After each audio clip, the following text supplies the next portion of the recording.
예, 수고해 주셨습니다.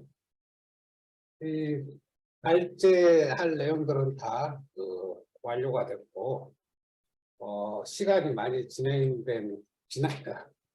시간이 많이 경과된 상황이라서 지체 없이 자유 토론으로 넘어갈 수 있도록 하겠습니다.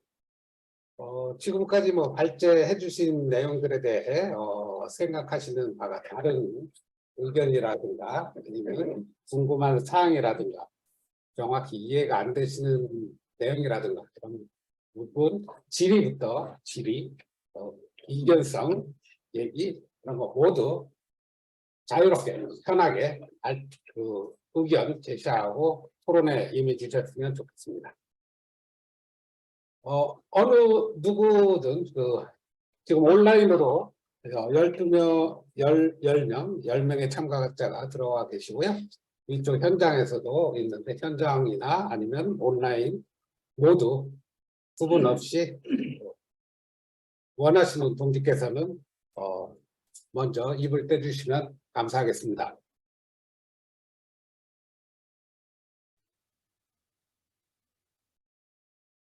온라인에서 안 하면은 이쪽 현장에서라도 먼저 해주시죠.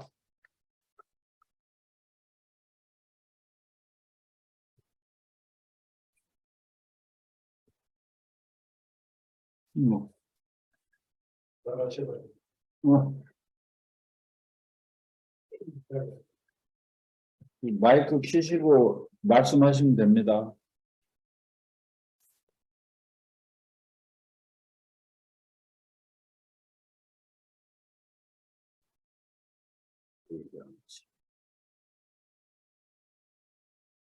얘기 좀 하시죠.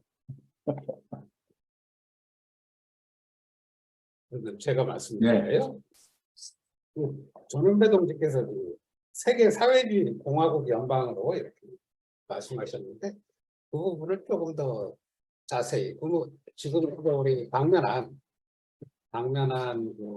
혁명의 문제가 전 세계적으로 사회주의 동시혁명이 될 수밖에 없다라는 것인가요? 1년이든 10년이든 5년이든 이렇게 일정 정도의 차이점은 있지만 일국 사회주의가 장기적으로 지속될 수 없다는 뜻을 얘기하십니다. 예.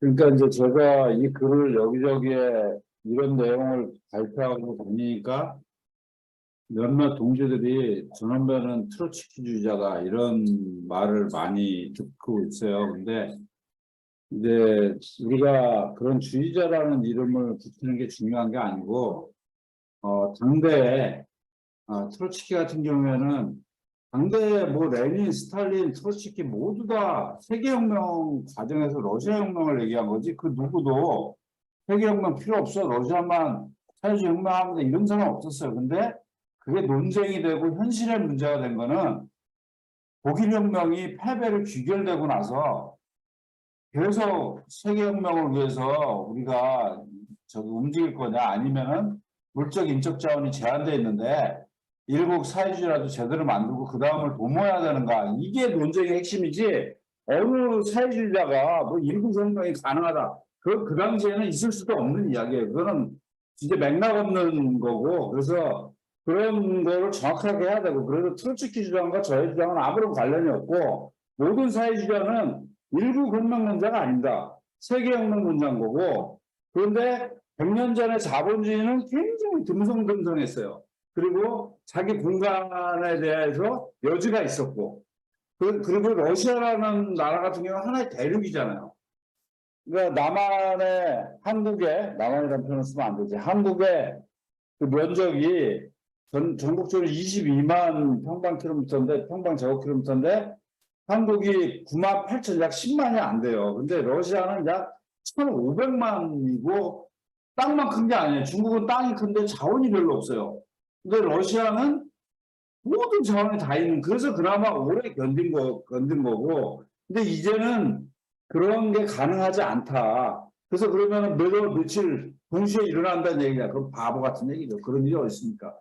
특히 이제 세계를 주종하고 있는 미국이라든지 이런 나라에서의 혁명의 가능성이 점점 커지고 있고 객관적으로 주체 문제는 또 다른 문제고 그런 조건 속에서 그 과거 100여 년 전에 1919 빠져나가서 막 70년, 80년 견뎌낸 그런 거를 상상하는 것은 대단히 이제는 어려운 시기다. 그렇게 얘기를 하겠습니다. 그래서 저는 트로츠키주의자가 아니고 세계 혁명론자입니다. 기자입니다. 네. 저도 이 사회를 보는데 좀 난처합니다. 사람들을 알았죠. 많이 좀 도와주십시오. 인천시당 경직해서 좀 도와주셔야 될 것 같습니다. 너무 복잡해. 그렇죠. 말씀하신 내용인데 분야가 조금씩 틀리니까 예, 이게 종합해서 어떻게 봐야 될지 예. 그것도 정리가 잘 안 돼요. 알겠습니다. 이 일회성으로 힘든 주제죠. 예. 앞으로 우리가 이근선 동지 이야기에 따라서 앞으로 좀 더 그 국제평화통일위원회와 생태평화위원회에서 좀 더 준비를 좀 해야 되지 않을까. 제가 봐도 소화하기가 대단히 어려운 오늘은 그런 정도로 질문들이 없다고 했잖아요. 아니 구태원 질문을 한다면 네, 해주십시오. 그럼 우크라이나가 이길 것이냐 질 것이냐 아, 예상 그건 하고 우크라이나가 이길 것입니다. 그 근거는 배경은 난 그래서 우크라이나가 이긴다고 생각한다, 또 진다고 생각한다 이렇게 하나 말씀해 주시면 좋을 것 같고 그리고 뭐 전쟁 내지는 특수전이 한국에 미치는 영향은 어떻다고 본다. 두 가지 질문 드리겠습니다. 한 분씩 다 말씀하셔야 될 것 같아요. 강제성. 왜 정답이 틀릴 수 있으니까요. 예, 예. 나는 이긴다, 나는 진다니까. 예. 그럼 제가 먼저 일단 그 승패 문제는 제가 보는 거는 러시아, 우크라이나 이런 이제 그 나라의 군사적 문제 접근 부분이 있고 제가 분석한 틀로는 이제 이 전쟁의 본질을 러시아와 우크라이나가 아니라 유럽과 미국의 그 갈등 구조라고 보기 때문에 그 두 층에서 보면 일단 러시아와 우크라이나는 답은 간단한 것 같아요. 뭐 지금 많이 나왔듯이 군사나 자금이나 그다음에 지원 그 뭐라고 그러죠? 그 이제 경제나 이런 걸로 봤을 때 그 두 나라만 놓고서 우크라이나 뒤에는 미국과 이제 나토가 있기 때문에 그 범서방과 러시아와 이 대결 구도는 어떻게 할 거냐. 이거는 사실상 장담하기 좀 힘든 거고. 그렇다면은, 누가 더 오래 버티느냐의 문제인데, 그거는 이제 아까 이제 김장 문제가 미국에 결정하는 그런 문제인 것 같아요. 그래서 아까 저도 그 점에 대해서는 이제 선거에 관련해서는, 미국이 어떻게 하느냐에 따라서 군사적 승패는 러시아가 이기지만, 이 이제 마무리되는 구체적인 양상은 미국의 결정에 따라서 달라질 것 같다라고 생각이 들고요. 그다음에 이제 그 밑에 있는 보이지 않는 일부러 이제 특히 독일과 미국의 갈등 부분에는 1차적으로 제가 보기에는 미국이 승리했다고 보여져요. 그래서 노스트림 그 파이프라인을 폭파시켰는데도 독일이 아무 말도 못하는 상황이라고 했을 때 이거는 결정적으로 승패는 이미 났다 이렇게 보여지고요. 그다음에 이제 그 마무리 과정에서 완전 승리가 될 거냐 하는 거는 다른 문제인 것 같아요. 독일이 그렇다고 미국의 의도대로 고지국대로 들어갈 것 같지는 않다는 생각이 들거든요. 그 양상이 어떻게 되냐면 미국으로 다 자기의 산업경을 다 넘겨주지는 않을 것 같고 그러니까 그 중국과 이렇게 어느 정도 협조를 가져갈 것이고 그다음에 전쟁이 끝나면 다시 러시아와 협상을 해 가지 않을까 이렇게 생각이 듭니다. 그래서 일정 정도는 유럽의 제조업 기반을 보수하고 그리고 일정 정도는 중국과 결합하고 그다음에 일단 패배했으니까는 권리품으로 미국에 일정 정도 줍니다. 이렇게 해서 가장 큰 피해는 유로가 이렇게 하면서 자기 실질적 힘을 잃고 지금은 유로, 미국, 뭐 중국 내지는 러시아 이렇게 삼각구도에서 사실상 유로가 탈락하는 방향으로 전쟁이 마무리되지 않을까 이렇게 생각합니다. 그리고 이제 한국에 미치는 영향은 제가 볼 때 이제 저는 이제 김장경리 견해하고 약간 다른데 그게 뭐냐면 이제 이게 전혀 관계 없는 우리하고는 상관이 없는 듯한 뉘앙스를 풍겨서 그 점에 대해서 이제 생각이 나는데 예를 들면 이게 러시아 그러니까 중국 그러니까 유럽에서 전쟁이 나지 않았으면 아시아에서 전쟁이 나는 편이야.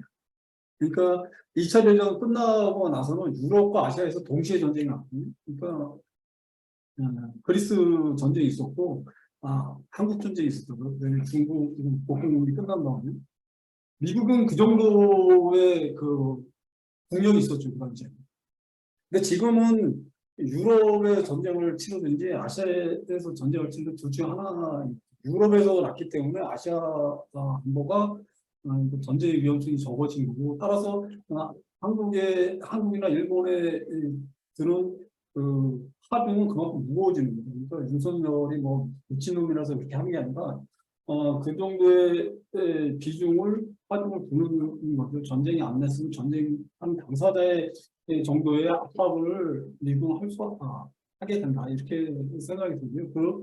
따라서 이 전쟁은 어떻게 보면 한국에서는 한국은 그게 핵이기 때문에 힘들면 대만이나 아니면 이 아시아와 같은 근방에서 고치는 날 수 있는 것을 유럽에서 난다 이런 정도로 생각이 듭니다. 따라서 이거에 대해서는 적극적으로 이 전쟁 자체에 대한 한국 민중의 한국 전쟁과 같은 의미로 전쟁 반대하고 반미 문제를 제기해야 된다 이렇게 생각이 들고 그다음에 이제 이게 이제 전쟁의 당장의 입장이고 두 번째로 한국 정치나 경제에 있어서 입장은 아까도 잠깐 언급하고 말았는데 과거의 제3세계 블록의 형태를 한국이 지금은 이제 지향해야 된다라고 생각이 듭니다. 그러니까 미국이나 아니면 러시아, 중국에 이렇게 매몰되는 게 아니라 글로벌 사우스라고 했을 때 그 외에 광범위한 지역 움직임들이 있는데 거기에 이름으로 참여할 수 있는 다시 말하면 한미일 동맹을 깨는 방향으로 정책도 가야 되고 그다음에 경제도 마찬가지입니다. 이게 한미일 하면 우리가 다른 대안이 없다 이렇게 볼 게 아니라 제3세계 글로벌 사우스죠. 요즘 말하는 과거는 제3세계 부분에 경제 규모가 많이 커졌기 때문에 그쪽으로 충분히 활로를 개척하는 아는 방식으로 가야 된다 이렇게 생각이 이상입니다. 예. 그 전쟁은 플라우겔츠 전쟁론에서 이제 정치의 연장이다. 이제 우리는 전쟁하면 누가 이기는가, 전투는 어떻게 하는가 이렇게 생각하지만은 클라우젤츠가 이제 전쟁 이론의 혁명을 가져온 것은 정치의 연장이다. 그래서 정치가 적대적이면은 소멸될 때까지 싸우는 거고, 정치가 제한적이면은 그 제한된 목적 아래서 움직이는 거예요. 그래서 전쟁의 종류에는 수천 가지가 있죠. 그러니까 점령해서 그거를 무기로 해서 뭐 요구 조건을 따내는 이런 방식부터 시작해서 신멸전을 해갖고 완전히 제압해버리는. 근데 이제 지금의 푸틴의 러시아와 젤렌스키의 우크라이나의 관계를 규정짓는 부분은 어떻게 보면은 미국과 중국이 굉장한 이 전쟁의 성격에 영향을 미치고 있다는 거죠. 그런 면에서 미중의 싸움이 누가 이길지 아무도 지금 예측이 불허하듯이 이 전쟁이 어떤 양상을 그릴지는 상당히 추측하기가 힘든, 즉 혼돈의 시대다, 카오스의 시대다. 그래서 그 얘기는 제가 그래서 어디로 갈지 모르니까 이렇게 보자 이런 게 아니고 그렇게 볼 수도 있어요. 카오스, 혼돈의 시대. 근데 이런 식의 중요한 거는 주체의 의지라는 것이 대단히 중요하다는 거예요. 이걸 어떻게 하겠다. 그러면 다 멍하게 있다가 세게 움직이는 놈이 이 판을 주도하게 되거든요. 그것도 역시 포함되어 있는 거고 그런 면에서 단기적으로는 무기가 어디서 이제 끝장이 나느냐. 아까 이건수 동지가 얘기했지만은 그거는 지금 얘들만 거짓말하는 게 아니에요. 미국과 젤렌스키만 거짓말하는 게 아니고 푸틴도 거짓말을 어마무시하게 해요 지금. 그런 맥락에서 그게 이제 첫 번째 변수고, 두 번째는 아까 김병민 동지도 얘기하고 신재길 동지도 얘기했지만은 미국의 선거죠. 선거의 유불리 문제가 결국은 근데 이걸 계속 끌고 가면은 바이든한테도 불리하거든요. 그러면 바이든도 어느 시점에서 어떻게 해서 정리하겠다. 그러면은 트럼프와 디센시스는 뭐 이미 자기들이 공약을 내온 상태고, 그래서 거기에 어떻게 자유롭지 못하죠. 그래서 그게 아마 전쟁의 마무리와는 깊은 관련이 있을 것이다 그렇게 보고, 한국에 미치는 영향은 뭐 지금 적나라하게 나타나고 있죠. 지금 미국이 트럼프 시대, 특히 미국이 힘이 떨어지면서 동맹국으로부터 두 가지예요. 우리가 헤게몬이라는 그 패권은 힘과 명분이거든요. 근데 미국은 힘과 명분을 트럼프 때 다 잃고 있었어요. 그래갖고 막 갈갈이 사태가 났는데 바이든이 아주 능숙하게, 민주당 애들이 원래 국제정세 조정하고 이런 데 아주 뛰어난 애들이거든요. 그 공화당 애들은 미국 우선주의라고 그래서 아이 뭐 됐어 이러면서 막 지들끼리 어떻게 하는데, 바이든이 굉장히 흩어진 미국의 지배 시스템을 잘 수선해서 지금 해놨는데, 그 핵심은 미국 중심으로 세력화를 해서 중국을 포위한다. 그게 이제 그 바이든과 미국 민주당 핵심 전략인데, 그 포위를 해서 2등 국가로 올라오는 걸 깨버리겠다. 그래서 영국 태권국을 하고 싶은 건데, 지금 달러 그 프린트를 해갖고 10만 원씩 받는데 그게 얼마나 논하는 장사입니까? 그래서 누군가 박종훈이라는 KBS 기자가 제가 했다 그러면 욕할 것 같아서 제가 기자한테 인용하면은 아이폰보다 더 위대한 발명품은 달러다. 그런 이야기가 있을 정도로 엄청난 그거를 잃기 싫은 거죠.